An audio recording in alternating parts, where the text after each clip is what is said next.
तो दोस्तों चलिए लेकर के आ गए हैं आपके लिए एक्सपेक्टेड क्वेश्चंस। जी हाँ दोस्तों, आज जो एक्सपेक्टेड क्वेश्चन का सेट चलने वाला है ये तीसरा है। दो सेट हमने एक्सपेक्टेड क्वेश्चन प्रोवाइड करा दिया है, ये तीसरा सेट चल रहा है। ठीक है, किसके लिए है? तो टेक्नीशियन ग्रेड 3 के जो एग्जाम होने वाली है 19 तारीख से, उसी सभी के लिए ये एक्सपेक्टेड क्वेश्चन लेकर के आए।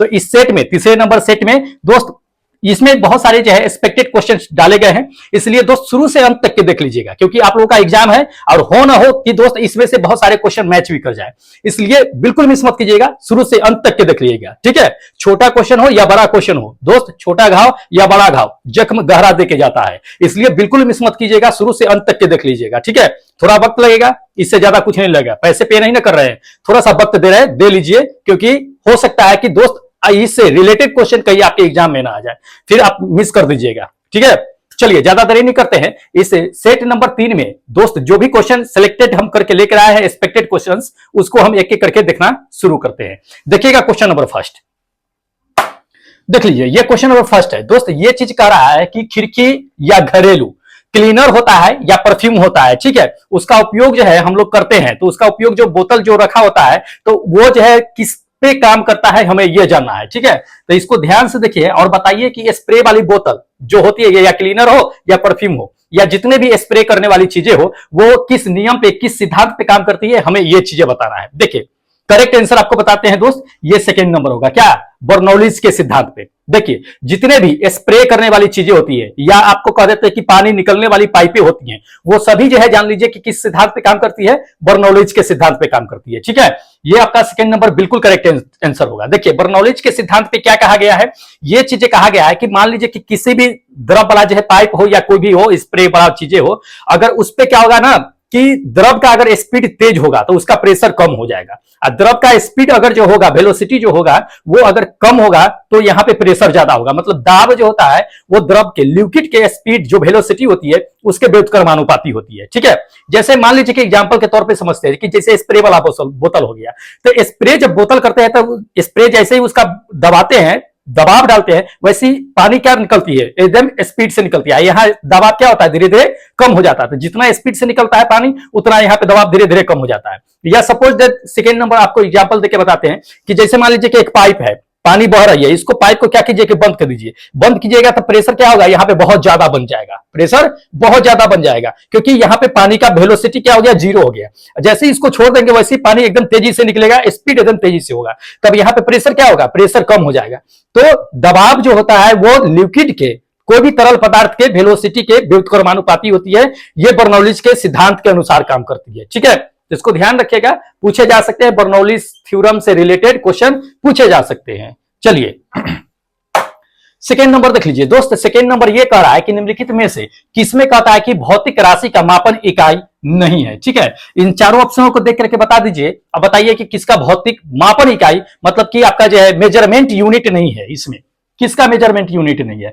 फर्स्ट नंबर देख रहे हैं आप, सार्वभौमिक गुरुत्वाकर्षण स्थिरांक, इसका मेजरमेंट यूनिट होता है, क्या होता है, न्यूटन मीटर प्रति केजी स्क्वायर होता है ना, इसका न्यूटन मीटर स्क्वायर प्रति केजी स्क्वायर होता है। कैपिटल जी से इसको इंडिकेट करते हैं। इसका वैल्यू जो होता है, कभी कभी मान भी पूछता है, 6.67 जो है इंटू 10⁻⁻11 न्यूटन मीटर स्क्वायर प्रति केजी स्क्वायर होता है। तो ये पूछता है, इसका मेजरमेंट यूनिट होता है, किसका नहीं होता है ये समझ लीजिए। ये सेकेंड नंबर, विशिष्ट गुरुत्व का क्या होता है ना दोस्त, कि इसका कोई मेजरमेंट यूनिट नहीं होता है। अब क्यों नहीं होता है थोड़ा सा ये समझ लीजिए। देखिए विशिष्ट गुरुत्व का जो फॉर्मूला होता है, मतलब उस निकालने का जो एक तरीका होता है, वो विशिष्ट गुरुत्व बराबर जो होता है यह किसी भी बॉडी का, किसी भी पदार्थ का, मान लीजिए कि उसका घनत्व, अब बटे जो होता है वो 4 डिग्री सेल्सियस पे पानी का घनत्व, तो दोनों पे घनत्व है, डेंसिटी दोनों में है। डेंसिटी यानी घनत्व में एक दूसरे को क्या करेगा कि कैंसिल कर देगा। जैसे कैंसिल करेगा इसका यूनिट मेजरमेंट यूनिट क्या होगा, 0 हो जाएगा। इसलिए क्या होता है कि यह रेशियो में आता है, और जब दो समान चीजें रेशियो में आए तो उसका मेजरमेंट यूनिट या डायमेंशन जो होता है वो बिल्कुल नहीं होता है। ठीक है, तो इसको ध्यान में रखिएगा, इंपॉर्टेंट है। यह विशिष्ट गुरुत्व जो है आपका करेक्ट आंसर होगा कि इसका कोई भी जो है मेजरमेंट यूनिट नहीं होता है। चलिए थर्ड नंबर देख लीजिए। थर्ड नंबर ये क्वेश्चन कहता है कि किसी उपग्रह को क्या कहे कि पृथ्वी के चारों ओर जो है कक्षा में स्थापित करना है, तो वो जो कक्षा में गति करते रहता है उसकी न्यूनतम गति क्या कहलाएगी, हमें यह जानना है। बहुत अच्छा क्वेश्चन है। देखिए कोई भी उपग्रह होता है उसको क्या करता है, सैटेलाइट जो होता है उसको क्या होता है कि जाकर के जो है ग्रह जो होता है उसके कक्षा में जाकर के स्थापित कर देता है। तो उसकी कक्षा में जो उसका न्यूनतम वेलोसिटी जो होगा वो क्या कहलाएगा? तो किसी भी ग्रह का कक्षा में जो भी रोटेट करेगा, गति करेगा, वो कक्षीय गति करेगा। क्या करेगा? कक्षीय गति, मतलब ऑर्बिटल जो है वेलोसिटी से क्या करेगा कि वो मोशन करते रहेगा, तो वो कक्षीय गति कहलाएगा। ठीक है, ये सेकेंड नंबर आपका आंसर करेक्ट होगा, कक्षीय गति। कोई भी उपग्रह हो, उपग्रह को लेकर के वहां पे क्या करता है, ग्रह के पास जो है ग्रह के कक्षा में जाकर के स्थापित कर दिया जाता है, तो वो वहां पे जो मोशन करेगा, वह जो गति करेगा वो कक्षीय गति करेगा, क्योंकि ऑर्बिट के प्लैनेट के जो है कक्षा में गति करती है प्लैनेट के अकॉर्डिंग। ठीक है, चलिए अगला नंबर देख लीजिए। अगला नंबर ये क्वेश्चन कहता है कि पाराबैरोमीटर जो है, पाराबैरोमीटर का जो है आविष्कार किसने किया था, ये हमें जानना है। बहुत अच्छा क्वेश्चन है। बैरोमीटर हम लोग अच्छी तरह से जानते हैं कि कहां पे इस्तेमाल करते हैं दोस्त, बैरोमीटर को वायु दाब मेजरमेंट करने में जो है इस्तेमाल करते हैं बैरोमीटर का, पता है ना। तो उसी बैरोमीटर का कहा जाता है इसमें कि इसका आविष्कार जो है पारा वाला मर्क्यूरी बैरोमीटर का आविष्कार, ठीक है, किसने किया था ये हमें जानना है। बहुत अच्छा क्वेश्चन है। देखिए आपको हम करेक्ट आंसर बताते हैं कि पारा वाला जो बैरोमीटर होता है उसका जो आविष्कार किया था वो एवेंजेलिस्टा साहब ने किया था। ये फोर्थ नंबर आपका आंसर क्या होगा कि बिल्कुल करेक्ट होगा। ठीक है, तो ये इन्होंने ही क्या किया था कि ये पारा वाला जो है बैरोमीटर का आविष्कार किया था। अब बैरोमीटर जो होता है वो दोस्त जान लीजिए कि 3 तरह के होते हैं। ठीक है, कौन कौन होता है, तो पहले तो ये जान लीजिए कि एक तो पारा वाला बैरोमीटर हो गया, मर्क्यूरी बैरोमीटर होता है, बैरोमीटर होता है। दूसरा नंबर जो होता है एनराइड जो है बैरोमीटर होता है। तीसरा जो होता है डिजिटल बैरोमीटर होता है। 3 तरह के बैरोमीटर होता है, लेकिन ज्यादातर उपयोग में लाया जाता है पारा वाला मर्क्यूरी बैरोमीटर का इस्तेमाल करते हैं। ठीक है, तो इसको ध्यान में रखिएगा। बैरोमीटर में कभी कभी एक क्वेश्चन पूछा जाता है बैरोमीटर से रिलेटेड कि बैरोमीटर जो है वो क्या मापता है, तो वायुमंडलीय दाब मापता है। इसमें दूसरा ये क्वेश्चन पूछा जाता है कि मान लीजिए कि बैरोमीटर में अगर उसका पाठ्यांक जो है धीरे धीरे अगर ऊपर बढ़ना शुरू कर रहा है तो क्या आने का संकेत होता है, तो मौसम स्वच्छ होने का संकेत मिलता है। अब वही जो है बैरोमीटर में पारा जो है डाउन होना शुरू होता है, मतलब मौसम खराब होने का संकेत मिलता है। अब बैरोमीटर का पारा अचानक अगर डाउन होता है तो ये जान लीजिए कि आंधी या तूफान बड़ा जो है आने का संकेत मिलता है। ठीक है, तो ये क्वेश्चन जो है दोस्त इससे जो है पूछे जाते हैं, इसको ध्यान में रखिएगा। चलिए अगला दिखाते हैं क्वेश्चन, देख लीजिए। अगला नंबर ये क्वेश्चन कहता है कि निम्नलिखित में से किसका कहता है कि द्रव की सतह के नीचे जो कहता है कि किसी तरह का जो है कोई प्रभाव नहीं पड़ता है, हमें यह जानना है। ठीक है, द्रव के सतह के नीचे किसी भी तरह का प्रभाव नहीं पड़ेगा, हमें यह जानना है। देखिए कहीं भी अगर आप प्रेशर लगाइएगा तो आपको क्या क्या इफेक्ट देखने के लिए मिलेगा, क्या क्या प्रभाव देखने के लिए मिलेगा। देखिए जैसे किसी भी वस्तु पर लगाइएगा प्रेशर, दबाव लगाइएगा, तो जान लीजिए कि उसका डेंसिटी आपको जो है बदल जाएगा, डेंसिटी भी उसका उतना ही बढ़ जाएगा जितना दबाव लगा रहे हैं। दूसरी नंबर बात की गुरुत्वाकर्षण क्षेत्र का जो है मान भी बढ़ जाता है, ये थर्ड नंबर। चौथा नंबर जान लीजिए कि द्रव की गहराई भी बढ़ सकती है, ज्यादा प्रेशर लगाइएगा उसका गहराई अंदर तक के जाएगा। ठीक है, मान लीजिए कि कोई दलदली क्षेत्र है, वहां पे ज्यादा दबाव लगाइए तो क्या होगा, गहराई तो बढ़ेगा ही ना। दूसरी नंबर कम दबाव लगाएंगे कम गहराई बढ़ेगा। गुरुत्वाकर्षण का जो है क्षेत्र की ताकत स्ट्रेंथ जो होता है वो भी बढ़ जाता है। बढ़ता कौन नहीं है, किसका प्रभाव नहीं पड़ता है, ये फर्स्ट नंबर, इस पे कोई प्रभाव नहीं पड़ता है। अगर किसी भी द्रव पर के सतह के नीचे अगर आप दबाव लगा रहे हैं तो उसके क्षेत्रफल पर कोई प्रभाव नहीं पड़ेगा। जो क्षेत्रफल है, जितना क्षेत्रफल पे दबाव लग रहा है उसी क्षेत्रफल के अंतर्गत द्रव के घनत्व, गुरुत्वाकर्षण और जो है आपका गहराई या ऊंचाई पे इफेक्ट पड़ेगा, क्षेत्रफल पर नहीं। मान लीजिए कि दबाव लगा रहे हैं द्रव किसी सतह पर, तो क्या सतह चौड़ा हो जाएगा या सिकुड़ जाएगा, नहीं। सतह पे जितना सतह पे दबाव लग रहा है वो उसका क्षेत्रफल जो होता है वो क्षेत्रफल उतना ही रहता है, उस पर कोई इफेक्ट नहीं पड़ता है। ठीक है, तो इसको ध्यान में रखिएगा, इंपॉर्टेंट है। चलिए अगला क्वेश्चन दिखा देते हैं, देखिएगा, देख लीजिए। अगला नंबर क्वेश्चन ये कहता है कि निम्नलिखित में से कौन सा अंतर आणविक बल जो है हमें क्या करता है कि ब्लैक बोर्ड पे लिखने में क्या करता है कि सक्षम बनाता है। ब्लैक बोर्ड जो होता है उस पर हम लिख पाते हैं। देखिए बहुत अच्छा क्वेश्चन है। किसी भी चीज पर अगर लिखना हो या किसी पे कालिख करना हो तो वो कब अपना दाग, कोई भी वस्तु दूसरे वस्तु पर कब दाग छोड़ता है, जब दोनों असामान्य अणुओं पर बल लगता है। दो असमान वस्तु होते हैं तब लगता है, यानी विभिन्न पदार्थों पे कहिए। ठीक है, तो वो जो होता है असंजक बल होता है। क्या होता है, असंजक बल। ध्यान रखिएगा, ये सेकेंड नंबर आपका आंसर करेक्ट होगा कि असंजक बल के कारण ही हम क्या करते हैं कि चौक से ब्लैक बोर्ड पे लिख पाते हैं, क्योंकि ब्लैक बोर्ड जो होता है वो काफी हार्ड होता है, चौक जो होता है उतना हार्ड नहीं होता है। जब चौक से हम लिखते हैं तो वो क्या करता है, चौक अपना दाग छोड़ते हुए चला जाता है, तो वो असंजक बल हो गया। दो विभिन्न पदार्थ के बीच के अणुओं के बीच जो लगने वाले बल जो होते हैं वो असंजक कहलाते हैं। समान अणुओं के बीच बल लगने वाले जो समान अणुओं के बीच जो बल लगता है उसको ससंजक बल कहते हैं। ठीक है, इसको ध्यान रखिएगा। जैसे मान लीजिए कि पानी हो गया, तेल हो गया, इसके बीच अगर दोनों में अगर अणुओं का देखा जाता है, सेम अणु होते हैं, तो उसके बीच जो अणुओं के बीच लगने वाले बल को हम लोग क्या कहेंगे? ससंजक बल कहेंगे। ठीक है, तो आप क्या कीजिएगा कि पानी से तेल पे या लिखिएगा तो लिखाएगा नहीं, लेकिन दाग वो अपक्षेप छोड़ देता है, वो अलग चीज है, वो डेंसिटी की वजह से छोड़ता है। ठीक है, लेकिन आप परमानेंटली लिख नहीं सकते, जैसे कि चौक से आप बोर्ड पे लिखते हैं, तो चौक से बोर्ड पे इसलिए लिख देते हैं क्योंकि दोनों असंजक बल होते हैं, इस वजह से। ठीक है, तो आपका ये सेकंड नंबर आंसर क्या होगा कि बिल्कुल करेक्ट होगा। ठीक है, चलिए अगला क्वेश्चन दिखा देते हैं, देखिएगा। देख लीजिए अगला नंबर, ये क्वेश्चन कहा जाता है कि दूध की कहता है कि शुद्धता जांच करने के लिए इनमें से जो है किस उपकरण का इस्तेमाल करते हैं, ये हमें जानना है। देखिए दूध की शुद्धता ज्ञात करने के लिए हम लोग क्या करते हैं? लैक्टोमीटर का इस्तेमाल करते हैं। किसका? लैक्टोमीटर का। ये सेकंड नंबर आपका आंसर करेक्ट होगा। देखिए इससे रिलेटेड क्वेश्चन एक और पूछे जाते हैं लैक्टोमीटर से रिलेटेड, कि लैक्टोमीटर जो है वो किस सिद्धांत पे काम करती है, कभी ये भी क्वेश्चन पूछा जाता है, ध्यान रखिएगा इसे। देखिए लैक्टोमीटर जो होती है वो दो सिद्धांत पे काम करती है, एक तो गुरुत्वीय और गुरुत्वाकर्षण के सिद्धांत पे काम करती है। दूसरा नंबर ये जान लीजिए कि आर्किमिडीज के सिद्धांत पे काम करती है, दोनों पे काम करती है। अगर आपको ऑप्शन में गुरुत्वाकर्षण न देकर के आर्किमिडीज देगा तो आराम से आर्किमिडीज सिद्धांत मार दीजिएगा कि लैक्टोमीटर जो है आर्किमिडीज के सिद्धांत पे काम करती है। कभी आर्किमिडीज का सिद्धांत न दिया तब गुरुत्वाकर्षण क्षेत्र जो है आराम से गुरुत्वाकर्षण जो होता है वो आराम से मार दीजिएगा, लैक्टोमीटर उस पर भी काम करती है। ठीक है, तो इंपॉर्टेंट है, ध्यान में रखना है। चलिए अगला नंबर देख लीजिए। अगला नंबर ये कहता है कि इनमें से कौन सा जो है आवर्त गति का उदाहरण नहीं है। ठीक है, आवर्त गति यानी कि हार्मोनिक जो है मोशन का इसमें जो है दोस्त एग्जाम्पल नहीं है, ये हमें बताना है। देखिए आवर्त गति किसे कहते हैं? जो एक निश्चित समय काल के अंदर में ही क्या करता है कि अपनी गति को दोहराते रहता है, उसे हम आवर्त काल कहते हैं। आवर्त मतलब क्या होता है? दोहराना। तो आवर्त काल उसी को कहेंगे जो एक निश्चित समय अंतराल में क्या करता है कि अपने आप को दोहराता है, उसे आवर्त काल कहते हैं। देखते हैं ऑप्शन।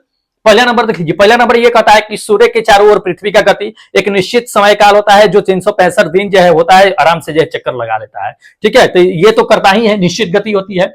दूसरा नंबर आपको कह रहा है इसमें कि पृथ्वी अपने अक्ष पे घूर्णन, पृथ्वी भी अपने अक्ष पे जो है 24 घंटा में एक बार जो है घूर्णन कर लेती है, ये भी इसका एक निश्चित समय होता है, ये भी आवर्तकाल का उदाहरण है।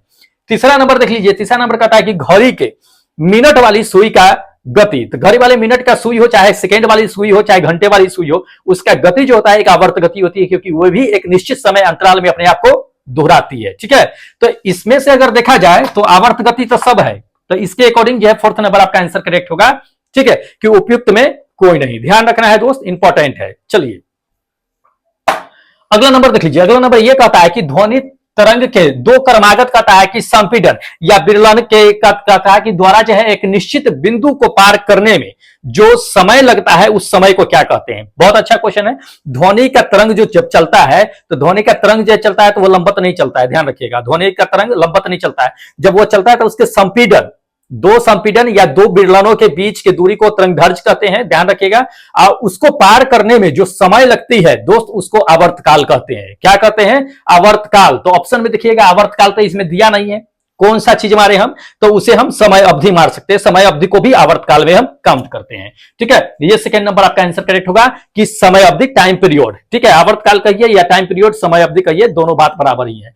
ठीक है, चलिए हाँ, ये चीजें कभी कभी पूछ देगा कि तरंगधर्ज का जो है ऐसा यूनिट क्या होता है, तो मीटर होता है, मीटर, ध्यान रखिएगा इसको, क्योंकि उसको जो है दूरी में मेजर करते हैं। ठीक है, तो इसको ध्यान में रखना है। चलिए अगला नंबर देख लीजिए दोस्त। अगला नंबर ये चीज कहता है कि इनमें से कौन सी घटना जो है प्रकाश के प्रकीर्णन के कारण होती है, हमें यह बताना है। तो प्रकाश के प्रकीर्णन के कारण इनमें से कौन सी होती है, यह बताइए। देखिए पहला नंबर देख लीजिए। पहला नंबर कहता है कि आकाश का नीला होना। दोस्तों ये भी प्रकाश के प्रकीर्णन की वजह से ही आकाश नीला दिखाई देता है। सूर्योदय या सूर्य अस्त होता है, वो भी प्रकाश के प्रकीर्णन की वजह से ही दिखाई देता है। तो उपयुक्त में जान लीजिए कि ये सभी है जो प्रकाश के प्रकीर्णन के कारण हमें दिखाई देती है। तो ये फोर्थ नंबर आंसर मार दीजिएगा कि उपयुक्त में सभी। ठीक है, ऑल ऑफ एबव बिल्कुल करेक्ट आंसर होगा। चलिए अगला क्वेश्चन देखिएगा, देख लीजिए। अगला नंबर ये क्वेश्चन कहता है कि जब प्रकाश तरंगे, क्या है कि जब प्रकाश तरंगे क्या करता है ना कि हवा से कांच में गुजरती है, तो निम्नलिखित में से कौन सा चर का मान जो है ये प्रभावित होती है, हमें ये जानना है। देखिए ये दो तरीके से क्वेश्चन पूछा जाता है। पहले तो ये तो देगा कि आपको हवा से कांच में प्रवेश करती है, तो इसमें जो है निम्नलिखित में से कौन सा चर जो है प्रभावित होती है, ये हमें जानना है। दूसरा दे देगा कि हवा से कांच न देकर के आपको विरलन से संघनन दे देगा, क्योंकि हवा क्या होती है कि विरलन माध्यम होता है और कांच क्या होता है कि संघनन माध्यम होता है। तो विरलन माध्यम से जब संघनन माध्यम में प्रवेश करती है तो इसमें क्या प्रभावित होगा, हमें यह जानना है। देखिए आपको करेक्ट आंसर बताते हैं। जैसे प्रकाश हवा से कांच में यानी कि विरलन माध्यम से संघनन माध्यम में प्रवेश करती है तो उसकी वेग जो होती है, वेलोसिटी जो होती है वो कम हो जाती है क्योंकि अविलंब से दूर मुड़ जाती है वो। दूसरी नंबर चीजें ये जान लीजिए कि उसकी वेवलेंथ जो होती है वो भी कम हो जाती है। क्या होती है? वेवलेंथ भी। तो वेलोसिटी या वेवलेंथ देख लीजिएगा, इस चारों में से ऑप्शन आपको बताते हैं। हाँ, ये फोर्थ नंबर आपका आंसर करेक्ट होगा कि तरंगधर्ज और उसका वेलोसिटी जो होता है, वेग जो होता है, वो दोनों कम हो जाता है। ठीक है, इंपॉर्टेंट क्वेश्चन है दोस्त। चलिए अगला क्वेश्चन देख लीजिएगा। देख लीजिए अगला नंबर, ये क्वेश्चन का कि निम्नलिखित में से कौन सा जो है रासायनिक परिवर्तन का उदाहरण है? रासायनिक परिवर्तन का उदाहरण इसमें से देख लीजिए और बताइए कि कौन से है। फटाफट, बच्चों वाली बात है ये बच्चे बता देंगे, 8 क्लास के बच्चे बता देंगे कि कौन सा इसमें रासायनिक परिवर्तन है। कौन सा है दोस्त? ये फर्स्ट नंबर। क्या? लोहे में जंग लगना एक रासायनिक परिवर्तन है। बाकी आप जो देख रहे हैं सेकेंड नंबर में, क्या लोहे का चुंबकीकरण होना, वो तो बच्चा भी जाकर के जो है चुंबक बना लेता है लोहा से। तो ये तो क्या है कि भौतिक ठीक है। उसके बाद जो है आपका क्या दे दिया है कि लोहे का पिघलना, ये भी भौतिक है। लोहे का गर्म होना, ये भी भौतिक परिवर्तन है। रासायनिक परिवर्तन लोहे में जंग लगना है, ये जान लीजिए। लोहे में जंग किसकी वजह से लगता है? कभी कभी ये क्वेश्चन पूछता है कि लोहे में जंग लगना किस प्रकार की अभिक्रिया है। तो ये ऑक्सीकरण अभिक्रिया को दिखाता है, क्योंकि ऑक्सीजन की उपस्थिति में लोहा क्या करता है कि ऑक्सीजन से अभिक्रिया करके जो है फेरस डाइऑक्साइड बना लेता है, जिसके वजह से क्या होता है कि भूरा लाल रंग का जो है उस पर जो है परत पड़ जाता है। क्वेश्चन ये भी पूछा जाता है कि लोहा पे जब जंग लगती है तो उसका वेट क्या हो जाता है? तो उसका वेट घट जाता है। ध्यान रखिएगा, उसका वेट घट जाता है। तो घटता नहीं है, बढ़ जाता है। जंग लगने पे उसका वेट बढ़ जाता है, घटता नहीं है, बढ़ जाता है। हम घटते बोल देते हैं, नहीं, बढ़ जाता है उसका वेट। ठीक है, चलिए अगला देख लीजिए। अगला नंबर, ये क्वेश्चन कहता है कि निम्नलिखित में से कौन सा अम्ल जो है, निम्नलिखित में से कौन सा अम्ल जो है कहता है अंगूर, केले और इमली के में प्रचुर मात्रा में पाई जाती है। तो अच्छा है, सीधा अगर अंगूर केला दे देता तो हम थोड़ा सा कंफ्यूज हो जाते हैं कि कौन सा अम्ल होता है, लेकिन इमली दे दिया है तो इमली तो पढ़ा हुआ चीज है कि टार्ट्रिक एसिड पाया जाता है, टार्ट्रिक अम्ल पाया जाता है इमली में। ठीक है, तो स्वाभाविक है कि उसमें भी टार्ट्रिक अम्ल पाया जाएगा। ये आपका फोर्थ नंबर आंसर क्या होगा कि बिल्कुल करेक्ट होगा, टार्ट्रिक अम्ल। इंपॉर्टेंट है, अम्ल से जो है रिलेटेड क्वेश्चन पूछे जाते हैं। चलिए अगला नंबर देख लीजिए। अगला नंबर ये क्वेश्चन कहता है कि एक आभूषण को कुछ समय के लिए क्या कीजिए ना दोस्त की वातावरण में छोड़ दीजिए। वातावरण यानी कि हवा में छोड़ दीजिए, खुले वातावरण में छोड़ दीजिए। छोड़ने के बाद क्या होता है ना कि उस पे आपका क्या होता है कि भूषण पे जो होता है उस पे कहता है कि क्या लेपित होता है ना, यही ना कह रहा है। हाँ, ये चीजें कह रहा है कि एक आभूषण को कहता है कुछ समय के लिए वातावरण में छोड़ देते हैं। छोड़ देने के बाद क्या होता है कि यह हरे रंग का क्या होता है कि कार्बोनेट जो है उस पे क्या होता है कि लेपित हो जाता है। लेपित हो जाने के बाद ये कहता है कि वो आभूषण आखिर क्या होगा जो हरे रंग का आक्षेप हो जाता है। बहुत अच्छा क्वेश्चन है। देखिए, जो आभूषण को वायु में अगर छोड़ देंगे तो वायु में छोड़ने के बाद उसमें हरे रंग का एक परत जम जाता है। तो वो परत किस पे जमता है, किस आभूषण पे जमेगा, हमें ये जानना है। देखिए आपको हम बता देते हैं दोस्त, ये फर्स्ट नंबर तांबा, कॉपर। कॉपर को अगर वायु में छोड़ दीजिएगा तो कुछ समय के बाद क्या होता है कि उस पे जो है हरा अक्षेप, हरा परत पड़ जाता है। क्यों पड़ता है? क्योंकि कॉपर क्या करता है ना कि ऑक्सीजन से अभिक्रिया करके कॉपर ऑक्साइड का निर्माण कर लेता है और एक जो है क्या करता है कि एक जो है हरे रंग का जो है परत बना देता है। ठीक है, चांदी जान लीजिए, ये सेकेंड नंबर जो देख रहे हैं चांदी, चांदी भी काला हो जाता है कुछ समय अगर आप पहन रहे हैं चांदी, तो चांदी जो है हवा में कुछ समय तक वातावरण में रहने के बाद धीरे धीरे काला पड़ जाता है। क्योंकि चांदी क्या करता है ना कि सल्फर से अभिक्रिया करके सिल्वर जो है सल्फाइड का निर्माण करता है, जिसकी वजह से काला अपक्षेप उस पर पड़ जाता है। कभी कभी ये भी क्वेश्चन इससे पूछ देता है, तो इसको ध्यान में रखना है, इंपॉर्टेंट क्वेश्चन है। चलिए अगला क्वेश्चन आपको दिखा देते हैं, देखिएगा, देख लीजिए। अगला नंबर क्वेश्चन ये कहता है कि निम्नलिखित में से कहता है कि कौन सा तत्व, निम्नलिखित में से कौन सा तत्व जो है कहता है कि किसी स्थिर समस्थानिक में सबसे कहता है कि कम परमाणु संख्या वाला तत्व है, ये हमें जानना है। ठीक है, बहुत अच्छा है।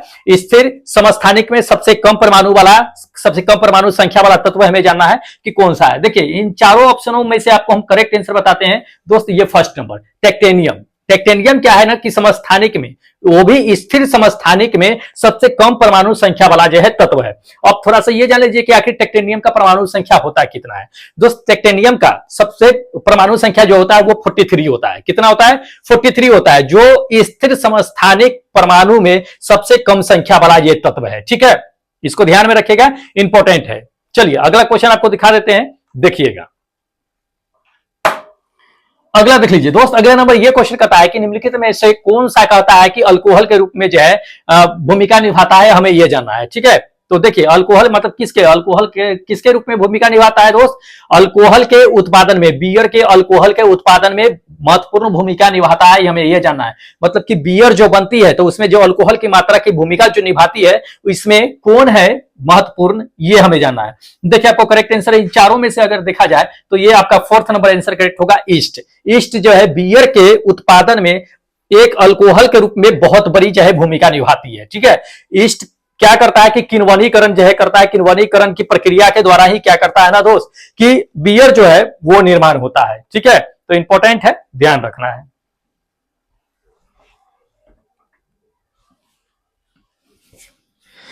हाँ, तो अगला क्वेश्चन चलते हैं, देखते हैं अगला क्वेश्चन। देखिएगा, देख लीजिए अगला नंबर ये कहता है कि निम्नलिखित में से कौन जो है मानव शरीर के निर्माण का खंड है।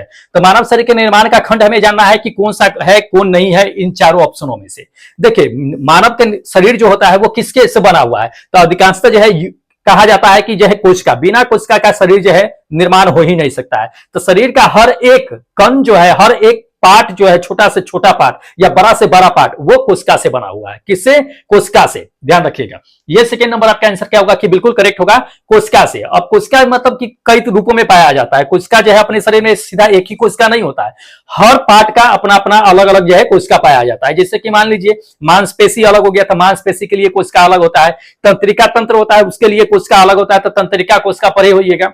इसी तरह से जो है बहुत सारे रक्त में भी जो है सेल्स पाए जाते हैं, कोशिका पाए जाते हैं, तो वो ब्लड मतलब रक्त कोशिकाएं होती है। तो शरीर का अन्य जितने भी पार्ट होते हैं सभी में हर एक प्रकार के जो है कोशिका का जो है बन करके ही शरीर का जो है स्ट्रक्चर बना हुआ है। तो कोशिका को एक तरह से कहा गया है कि यह एक जीवन का क्या है कि कार्यात्मक और जो है महत्वपूर्ण जो है इकाई माना जाता है कोशिका को। ठीक है, इसके बिना जीवन का या किसी भी जीव जंतु का अस्तित्व जो है बिल्कुल नहीं माना जा सकता है कोशिका के बिना। ठीक है, तो कोशिका आपका बिल्कुल करेक्ट होगा अकॉर्डिंग टू क्वेश्चन, इंपॉर्टेंट है। चलिए अगला क्वेश्चन दिखाते हैं, देख लीजिए अगला नंबर ये क्वेश्चन कहता है कि निम्नलिखित में से कौन जो है रक्त कहता है कि असमाटिक दे दिया है कि दबाव के कारण क्या होता है, दबाव के रख रखाव के लिए जिम्मेदार होता है। बहुत अच्छा क्वेश्चन है। देखिए आपको हम बताते हैं कि इसमें से आपको बताना है कि कौन जो है वो रक्त के असमाटिक दबाव के रख रखाव के लिए, यानी रख रखाव जानते हैं ना कि मेंटेनेंस के लिए, उसका कौन सा जिम्मेदार है हमें ये बताना है। देखिए इन चारों में से अगर करेक्ट आंसर अगर दोस्त आपको हम बता देते हैं तो देख लीजिएगा एल्बुमिन, ये थर्ड नंबर आपका आंसर क्या होगा कि बिल्कुल करेक्ट होगा। अब एल्बुमिन है क्या ये थोड़ा सा जान लीजिए, जो शरीर के मेंटेनेंस को जो है रखने का काम करता है। देखिए एल्बुमिन जो होता है वो रक्त तो जानते होइएगा, ब्लड होता है, आरबीसी होता है, डब्ल्यूबीसी होता है, और रक्त में आप नाम सुने होइएगा प्लाज्मा का नाम सुनिएगा, जो पीला रंग का होता है उसी का क्या होता है कि यह एक प्रोटीन वाला भाग होता है जो ब्लड के रख रखाव के मेंटेनेंस के रूप में जो है काम करता है, प्रोटीन जो होता है। ठीक है, तो ये आपका बिल्कुल करेक्ट आंसर होगा आपका एल्बुमिन। ठीक है, चलिए अगला क्वेश्चन आपको दिखा देते हैं, देखिएगा, देख लीजिए अगला नंबर ये क्वेश्चन कहता है कि निम्नलिखित में से कौन सी ग्रंथि, निम्नलिखित में से कौन सा ग्रंथि कहता है कि मेटाटोनिन के उत्पादन और जो है कहता है कि प्रजनन हार्मोन को विनियमित करने के लिए जिम्मेदार होता है। विनियमित करने का क्या मतलब होता है दोस्त? विनियमित करने का मतलब होता है कि रेगुलेटिंग, उसको रेगुलर बनाए रखने का काम करता हो ये। तो कौन सा ग्रंथि है इसमें? मेटाटोनिन है। मेटाटोनिन के बारे में जानना है हमको कि मेटाटोनिन निम्न में से कौन सी ग्रंथि जो है मेटाटोनिन जो है आपका क्या करता है, उत्पादन और जो है प्रजनन हार्मोन को मतलब कि विनियमित करने के लिए जो है जिम्मेदार होता है। देखिए आपको करेक्ट आंसर बता देते हैं दोस्त कि ये होगा आपका फर्स्ट नंबर क्या, पिनियल ग्रंथि। पिनियल ग्रंथि आपको पता ही होगा कि सबसे छोटे ग्रंथियों में से एक ग्रंथि आता है पिनियल ग्रंथि। पिनियल ग्रंथि जो होता है ये जान लीजिए कि मस्तिष्क में होता है, इसी पीछे जो होता है पश्च मस्तिष्क में होता है। यहीं पे आपका क्या होता है कि ये जो ग्रंथि आप नाम सुने हैं पिनियल ग्रंथि, ये पिनियल ग्रंथि क्या करता है ना कि ये पीछे जो होता है मस्तिष्क, ये तो पश्च मस्तिष्क में होता है पिनियल ग्रंथि, अब उसी में जो है ये जो है क्या कौन सा ग्रंथि है, मेलाटोनिन होता है। मेलाटोनिन जो है ग्रंथि का स्त्राव वहां पे होते रहता है। ठीक है, पिनियल ग्रंथि से। अब ये मेलाटोनिन जो होता है ये काम क्या करता है दोस्तों? ये काम करता है आपको उठने के लिए, जगने के लिए, सोने के लिए जो है। जब सोते रहते हैं तो मान लीजिए कि कोई अलार्म बजाता आप उठ जाते हैं, तो वो किसके वजह से? पिनियल ग्रंथि में यही जो है मेलाटोनिन जो है क्या होता है कि स्त्रावित होते रहता है। ठीक है, हार्मोन जो है बनती है, तो उसी के स्त्रावित होने से क्या होता है कि हम जग जाते हैं या हमें नींद आने लगता है, तो क्या होता है मेलाटोनिन जो है क्या होता है कि स्त्रावित होता है। तो ये जगने और उठने में जो है क्या करता है कि मदद करता है पिनियल ग्रंथि। ठीक है, जो मस्तिष्क में एक छोटा सा भाग होता है। चलिए अगला आपको दिखा देते हैं क्वेश्चन, देख लीजिए अगला नंबर ये कहता है आपको कि जब डॉट डॉट क्या है कि एक कीटनाशक जो है रूप में जो है क्या करता है कि किसान लोग जो है इसका उपयोग करते हैं, ठीक है। तो इसमें कहता है कि अगर मान लीजिए कि ज्यादा मात्रा में आप जो है डॉट का जो है इस्तेमाल करते हैं तो इसमें से किसका पैटर्न जो है वो बिगड़ जाएगा, ये हमें जानना है। किसका पैटर्न बिगड़ जाएगा, मतलब व्यवहार करने का जो है पैटर्न बिगड़ जाएगा। व्यवहार मतलब कि जानते हैं ना, उसका एक्टिविटी करने का उसका जो है पैटर्न जो है बिल्कुल बिगड़ जाएगा। तो इसमें से बताना है आपको। जैसे मान लीजिए कोई भी कीटनाशक हो, सिर्फ डॉट की ही बातें हम नहीं करते हैं, जितने भी कीटनाशक हो उन सभी कीटनाशक का अगर जो है आप खेतों में इस्तेमाल करते हैं तो इसमें से किसका पैटर्न बिगड़ जाएगा दोस्त, ये केचुआ का। अर्थवर्म का क्या होता है कि पैटर्न बिगड़ जाता है, वो जो है नाइट्रोजन करण जो है मिट्टी नीचे से ऊपर ला करके जो छोड़ते रहता है वो उतना ला करके नहीं छोड़ेगा, क्योंकि ऊपर क्या होगा ना कि दोस्त आप जो है कीटनाशक दवा का यूज कीजिएगा, वो जैसे ऊपर आएगा उसे जो है क्या होगा कि खतरा महसूस होता है, तो वो नीचे ही दब के रह जाता है, वो नीचे की मिट्टी को ऊपर नहीं लाता है, वो उसका पैटर्न बिगड़ जाता है। इसलिए खेतों में क्या करना चाहिए कि रासायनिक उर्वरक का उपयोग बहुत कम करना चाहिए, जैविक उर्वरक का आप इस्तेमाल कीजिए, जैसे कि गोबर हो गया, ये सब का इस्तेमाल कीजिए, बेटर होगा, ठीक है। चलिए अगला क्वेश्चन आपको दिखा देते हैं, देखिएगा। कहता है कि सिगरेट का में कहता है कि मुख्य रूप से जो है प्रदूषक क्या होते हैं। तो सिगरेट में धुएं के रूप में जो मुख्य रूप से प्रदूषक होते हैं वो क्या है, हमें ये जानना है। तो देख लीजिए इन चारों में से ऑप्शन है, इन चारों में से बता देना है कि सिगरेट के धुएं में जो मुख्य प्रदूषक होते हैं वो क्या होते हैं। देखिए आपको करेक्ट आंसर बता देते हैं दोस्त, ये फर्स्ट नंबर क्या, डाइऑक्सिन और बेंजामिन, ठीक है। बेंजामिन जो है क्या होता है कि ये दो जो है क्या होता है कि सिगरेट में धुएं के रूप में प्रदूषक के रूप में मौजूद होते हैं। लेकिन आप जान लीजिए कि इससे भी जो है खतरनाक, मतलब कि इससे भी जो है ज्यादा हार्मफुल जो होते हैं वो कौन सा होता है, इसमें H2S हाइड्रोजन सल्फेट मौजूद होता है, जो सबसे ज्यादा प्रदूषित करता है सिगरेट पीने से। एक सिगरेट में जान लीजिए कि कितने जो है हाइड्रोजन सल्फेट मौजूद होता है दोस्त, लगभग 85 माइक्रो ग्राम जो है एक सिगरेट में पाया जाता है, 85 ग्राम एक सिगरेट में, जो काफी जो है क्या होता है कि शरीर के लिए नुकसानदायक होता है, इसलिए बिल्कुल सिगरेट नहीं पीना चाहिए, ठीक है। चलिए अगला नंबर देख लीजिए। अगला नंबर ये क्वेश्चन आपको कह रहा है कि धूम कोहरा में मौजूद, जब धूम कोहरा में आप जाइएगा तो आपका क्या होगा कि आंखों में जलन पैदा हो जाती है। वो जलन जो होता है वो किस शक्तिशाली द्रव्य के वजह से होता है, हमें ये जानना है, ठीक है। जैसे कि मान लीजिए कि हम दिल्ली में रहते हैं अभी, तो दिल्ली में रहते हैं तो अभी क्या है कि धूम कोहरा का ज्यादा जो है अभी प्रचलन हो रखा है। जब बाहर आप निकलिएगा तो क्या होता है कि आंखों में जलन महसूस होने लगता है, ठीक है। आप दिल्ली में जो रहते हैं उन्हें पता होगा, अभी AQI देखिएगा, एयर क्वालिटी इंडेक्स तो लगभग 600 पार हो जाता है। तो 600 पार ऐसे जो है हो जाता है, बहुत ज्यादा एयर क्वालिटी इंडेक्स जो है खराब हो जाता है। तो वो धुएं में आखिर, धूम कोहरा में आखिर क्या मौजूद होता है जिसकी वजह से आंखों में जलन होना शुरू हो जाता है।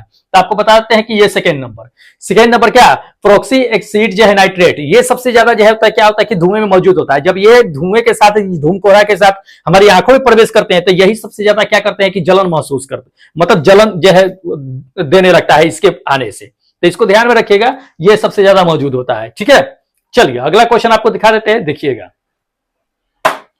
देख लीजिए अगला नंबर ये क्वेश्चन आपको कहा जा रहा है कि समस्त रेडियो एक्टिव पदार्थ कहता है, ठीक है। समस्त रेडियो एक्टिव पदार्थ क्या होता है ना कि उसको जो है क्षय होने के बाद कहता है कि अंतिम रूप में क्या बदल जाता है। जितने भी रेडियो एक्टिव पदार्थ होता है उसको अंतिम रूप से अगर क्षय कर दिया जाए, विघटित कर दिया जाए तो वह सीसा में परिवर्तित हो जाता है। किसमें, सीसा में, ध्यान रखना है। ये आपका क्या होगा कि फर्स्ट नंबर आंसर बिल्कुल करेक्ट होगा कि सीसा में बदल जाते हैं। तो जितने भी रेडियो एक्टिव पदार्थ होता है उसको मतलब कि क्षय करने की क्रिया को रेडियो एक्टिव क्षय कहते हैं, या रेडियो एक्टिव पदार्थ मतलब विघटित पदार्थ कहते हैं या क्षय पदार्थ कहते हैं। तो उससे क्या होता है कि सीसा जो बनता है तो उस रेडियो एक्टिव पदार्थ से हमेशा क्या होता है कि अल्फा बीटा या गामा किरण जो है निकलती है, ठीक है। तो इसको ध्यान में रखिएगा। चलिए अगला नंबर देख लीजिए। अगला नंबर ये क्वेश्चन कहता है कि कैंसर के उपचार के लिए कहता है कि प्रमुख उत्कृष्ट गैस का नाम बताना है, इसमें से कि कौन से इस गैस का, कौन सा उत्कृष्ट गैस है जिसका इस्तेमाल जो है कैंसर के उपचार में हम लोग करते हैं। तो देखिए रेडॉन है, रेडॉन गैस जो है उत्कृष्ट गैस है जिसका इस्तेमाल हम लोग क्या करते हैं कि दोस्त ये कैंसर के उपचार में करते हैं, रेडॉन गैस का। देखिए दूसरा नंबर ये चीज है कि कैंसर के उपचार में हम लोग जो है कोबाल्ट 60 का भी उपयोग करते हैं। तो कोबाल्ट 60 भी याद रखिएगा, कोबाल्ट 60 पूछ देगा, लेकिन उत्कृष्ट गैस में अगर हम लोग जाते हैं तो रेडॉन मार देंगे, ठीक है। तो इसको ध्यान में रखिएगा, इंपॉर्टेंट है। चलिए अगला क्वेश्चन आपको दिखाते हैं, देखिएगा। देख लीजिए अगला नंबर ये क्वेश्चन कहता है कि हाइड्रोक्लोरिक अम्ल एक अन्य नाम बताना है। हाइड्रोक्लोरिक अम्ल का दूसरा नाम बताना है कि क्या है क्या नहीं। देखिए हाइड्रोक्लोरिक अम्ल का दूसरा नाम जो होता है ना, म्यूरेटिक अम्ल होता है, म्यूरेटिक एसिड कहिए वो होता है, ठीक है। ये आपका क्या होगा कि सेकेंड नंबर आंसर करेक्ट होगा कि म्यूरेटिक एसिड। अब ये जान लीजिए कि हाइड्रोक्लोरिक अम्ल का सिर्फ म्यूरेटिक एसिड ही नाम नहीं होता है, एक और नाम होता है, स्पिरिट ऑफ साल्ट के नाम से भी जानते हैं। तो कभी कभी ये भी दे सकता है कि स्पिरिट ऑफ साल्ट किसे कहा जाता है, हाइड्रोक्लोरिक अम्ल को, या म्यूरेटिक एसिड किसे कहा जाता है, हाइड्रोक्लोरिक एसिड को। तो इसको ध्यान में रखिएगा, इंपॉर्टेंट है। हाइड्रोक्लोरिक एसिड क्या करता है दोस्त, तो भोजन को पचाने में मदद करता है, जो हमारे जो पेट से स्रावित होते हैं, ठीक है, एक पाचन एंजाइम की तरह। चलिए अगला देख लीजिए, अगला नंबर ये क्वेश्चन कहा जाता है कि बढ़ते हुए कहता है कि पौधों को निम्नलिखित में से किस तत्व में सबसे ज्यादा अधिक मात्रा की आवश्यकता होती है, किस तत्व की सबसे अधिक मात्रा की आवश्यकता होती है, यही है। जैसे मान लीजिए कि कोई वृद्धि खूब वृद्धि कर रहा है, कोई पौधा है, कोई खूब वृद्धि कर रहा है, तो वृद्धि कर रहा है तो उसे वृद्धि में इसमें से कौन सा तत्व जो है सबसे ज्यादा मदद करती है, ये हमें बताना है। देखिए किसी भी पौधे की वृद्धि होने के लिए उसमें नाइट्रोजन की भरपूर मात्रा की आवश्यकता होती है। किसकी, नाइट्रोजन की। ये आपका सेकेंड नंबर आंसर करेक्ट होगा कि नाइट्रोजन की भरपूर मात्रा में आवश्यकता होगी। अब ये चीजें जान लीजिए कि भरपूर मात्रा में आवश्यकता तो होती है, लेकिन आवश्यकता जितनी हो उतना ही, लिमिट से ज्यादा अगर पौधे में नाइट्रोजन आ जाती है तो ये चीजें जान लीजिए कि प्रतिरोधन क्षमता जो होती है पौधे की वो खो देता है और उसमें फल लगना भी बंद हो जाता है, फल भी नहीं लग सकता है। ठीक है, तो ज्यादा मात्रा में नाइट्रोजन भी नहीं देना चाहिए। जैसे कि मान लीजिए खेत में गेहूं का खेती हो रहा है, उसमें जाकर के यूरिया खूब डाल देते हैं आप लोग, जहां 1 kg डालना चाहिए वहां 5 kg डाल देते हैं, जिसकी वजह से क्या होता है कि गेहूं जो है वो सही से फल नहीं दे पाता है। तो उतना ही मात्रा में आप यूरिया डालिए, क्योंकि यूरिया में जानते हैं कि 46 से 47 तक के जो है उसमें नाइट्रोजन की क्षमता पाई जाती है। और जब यूरिया ज्यादा खेत में डाल दीजिएगा तो वो जो है क्या, वो वृद्धि विकास तो करेगा ही, लेकिन जान लीजिए कि उसमें फल नहीं लगेगा, फल नहीं लगेगा। तो यूरिया हम लोग इसीलिए देते हैं कि चलो पौधे का विकास जल्दी हो जाए और जो है वो उसकी प्रतिरोधन क्षमता जो है बढ़ जाए। लेकिन ज्यादा जैसी यूरिया कीजिएगा वैसी कभी कभी देखते होइएगा कि वो पीला भी पड़ जाता है गेहूं, और जो है उसमें फल भी ढंग से नहीं लग पाते हैं। चलिए अगला नंबर देख लीजिए, अगला नंबर ये क्वेश्चन कहता है कि जिराफ की गर्दन लंबा होने का सिद्धांत कहता है कि सिद्धांत को व्यक्त करता है इसमें से कौन है जो जिराफ के गर्दन के लंबा होने का जो सिद्धांत व्यक्त करता है, हमें यह जानना है। देखिए सबसे पहले आपको बताते हैं कि जिराफ का जो गर्दन लंबा हुआ था वो किसके सिद्धांत पे कहा गया था, किसने इस सिद्धांत को प्रतिपादन किया था दोस्त, लैमार्कवाद को जब पढ़िएगा तो पता लग जाएगा। ये आपका फोर्थ नंबर आंसर करेक्ट होगा, लैमार्कवाद का ये चीज कहना था कि जिराफ का जो गर्दन लंबा हुआ था वो क्या था कि पहले जिराफ छोटा था, उसका गर्दन छोटा था, लेकिन पेड़ पौधे पे पत्ती बहुत ये हरे हरे रहते थे। जिराफ क्या है कि शाकाहारी है, तो उसको खाने के लिए अपने गर्दन को क्या किया कि प्रैक्टिस में लाया, धीरे धीरे क्या हुआ कि उसका गर्दन ही लंबा हो गया। ये कहा गया था लैमार्कवाद में। लेकिन जब डार्विन का सिद्धांत आया तो डार्विन के सिद्धांत में ये चीजें इसको जो है कैंसिल कर दिया गया कि नहीं, लैमार्कवाद ने अपने सिद्धांत में बिल्कुल गलत बताया था कि ये जो जिराफ है उसका गर्दन लंबा हो गया, वो पेड़ के पौधे के पत्तियों को खाने के लिए नहीं हुई थी। अगर ऐसा होता तो जितने भी शाकाहारी हैं जीव जंतु उसका भी गर्दन लंबा हो जाना चाहिए था, क्योंकि वो भी शाकाहारी थे, वो भी पत्ते खाते थे। लेकिन ऐसा और जीवों में नहीं पाया गया। उसका गर्दन इसलिए लंबा है क्योंकि वो बहुत सारे पत्तों को खा सके और अपने शरीर को हष्ट-पुष्ट रख सके, इसलिए जो है उसका गर्दन लंबा है, न कि इसलिए कि वो पत्ते के खाने के लिए उसका गर्दन लंबा हो गया था। ठीक है, तो ये लैमार्कवाद का ही सिद्धांत में कहा गया था। ये आपका क्या है कि फोर्थ नंबर आंसर बिल्कुल करेक्ट होगा। ठीक है, चलिए अगला क्वेश्चन आपको दिखा देते हैं। ये चीजें देखिए, अगला नंबर ये कहता है कि मेंडल साहब जो थे वो कितने नियम दिए थे ये अपने प्रतिपादन में, हमें ये जानना है। ठीक है, तो देखिए मेंडल साहब जो थे अपने प्रतिपादन में 3 नियम दिए थे। कितने नियम? 3 नियम। ये सेकेंड नंबर आपका आंसर करेक्ट होगा कि 3 नियम दिए थे। कौन नियम दिए थे? 3 नियम, थोड़ा सा नाम जान लीजिए, आप लिख लीजिएगा। एक तो प्रभु तत्व का नियम दिए थे, दूसरा पृथक्करण का नियम दिए थे, और तीसरा जो दिए थे वो स्वतंत्र वर्गीकरण के सिद्धांत का नियम दिए थे। तो ये 3 नियम जो है मेंडल साहब ने दिए थे। ठीक है, तो इसको ध्यान रखिएगा, 3 नियम का प्रतिपादन उन्होंने किया था। चलिए अगला नंबर देखिए दोस्त, अगला नंबर यह कहता है कि निम्नलिखित में से जीन थेरेपी का पिता किसे कहा जाता है? जीन थेरेपी का पिता, फादर ऑफ जीन थेरेपी किसे कहते हैं, हमें यह जानना है। देखिए आपको हम करेक्ट आंसर बताते हैं कि जीन थेरेपी का पिता किसे कहते हैं, फिर उसके बाद थोड़ा सा बता देते हैं इसके बारे में स्टोरी। देखिएगा जीन थेरेपी का पिता ये सेकेंड नंबर है, क्या? विलियम एफ एंडरसन को। विलियम एफ मतलब विलियम फ्रेंच एंडरसन को जो है क्या कहा जाता है कि जीन थेरेपी का पिता कहा जाता है। जीन थेरेपी होता क्या है दोस्त? किसी भी बीमारी का इलाज करने का एक तरीका होता है। ठीक है। जब कोई आपको बीमारी हो गया तो क्या होता है कि कभी कभी आपको चीर फाड़ करके जो है उसका इलाज किया जाता है, लेकिन जीन थेरेपी एक ऐसी प्रोसेस होती है, एक ऐसी विधि होती है जिसमें चीर फाड़ या दवा के द्वारा जो है ठीक नहीं किया जाता है, बल्कि आपके जीन के साथ छेड़छाड़ करके जीन को जो है क्या किया जाता है, छेड़छाड़ करके उसके बाद जो है जीन को आपके अंदर जो है क्या क्या फीड किया जाता है, उसके बाद जो है आपकी बीमारी का क्या किया जाता है कि इलाज किया जाता है। तो ये जीन थेरेपी होता है। सबसे पहले जान लीजिए कि ये एंडरसन साहब ने जीन थेरेपी 1900 जो है कब किए थे, 1990 के आसपास में, हाँ 1990 में एक 4 साल के बच्ची पर जो है जीन थेरेपी का इस्तेमाल इन्होंने किया था, बच्ची ठीक भी हो गई थी। ठीक है, तो जीन थेरेपी ये चीजें होती है। एंडरसन साहब को जो है जीन थेरेपी का पिता कहा जाता है। चलिए हाँ देख लीजिए अगला नंबर क्वेश्चन दोस्त। अगला नंबर ये कहता है कि नाइट्रीकरण का अर्थ क्या होता है। दोस्त नाइट्रीकरण का अर्थ क्या होता है ये हमें जानना है, काफी इंपॉर्टेंट क्वेश्चन है, जान लीजिए ये चीजें। तो नाइट्रीकरण क्या होता है, अमोनिया का क्या होता है कि नाइट्रेट में बदलना, किसमें, नाइट्रेट में, अमोनिया का नाइट्रेट में बदलना नाइट्रीकरण होता है। ठीक है, अब अमोनिया डायरेक्ट नाइट्रेट में नहीं बदल जाता है, इसके लिए प्रोसेस होता है। कैसे होता है, तो अमोनिया सबसे पहले क्या करता है ना कि नाइट्राइट में बदलता है, किसमें, अमोनिया नाइट्राइट में बदलता है, फिर नाइट्राइट से नाइट्रेट में बदलता है। तो अमोनिया का नाइट्रेट में बदलना ही क्या होता है कि नाइट्रीकरण होता है, ना कि नाइट्राइट में, इसको ध्यान रखिएगा। ठीक है, तो ये चीजें था, ये चीजें है। चलिए अच्छा चलिए दोस्तों, इतना क्वेश्चन जो है एक्सपेक्टेड क्वेश्चन आपके लिए लेकर के आए थे। सारे क्वेश्चन का उम्मीद है कि स्क्रीनशॉट साथ में ले लिए होइएगा और प्लस कॉपी पे नोट कर लिए होइएगा। पीडीएफ वैसे हम टेलीग्राम पे सेंड कर देंगे, टेलीग्राम का लिंक जो है आपका डिस्क्रिप्शन बॉक्स में दिया हुआ है, जाकर के टेलीग्राम ज्वाइन हो जाइएगा। ठीक है, और जो लोग टेस्ट नहीं दिए हैं तो अभी तक की जाकर के फटाफट टेस्ट दीजिए। और दोस्त जो लोग नए हैं चैनल को सब्सक्राइब कर लीजिए, क्योंकि जितने भी आपका वीडियो अभी आएगा टेक्नीशियन ग्रेड 3 के लिए ही कंटिन्यू आएगा, इसलिए बिल्कुल मिस मत कीजिए, चैनल को फटाफट सब्सक्राइब कर लीजिए, क्योंकि आगे आने वाली जो आपका एग्जाम है उसमें काफी मदद करेगा ये सेट जो है सो, चाहे जितने भी सेट लेकर के आएंगे। ठीक है, और आगे के वैकेंसी में, क्योंकि साइंस दोस्त जो हर जगह पूछी जाती है, सिर्फ ऐसा नहीं है कि चलो टेक्नीशियन में ही साइंस पूछ दिया तो यहीं तक सीमित हो गया, नहीं।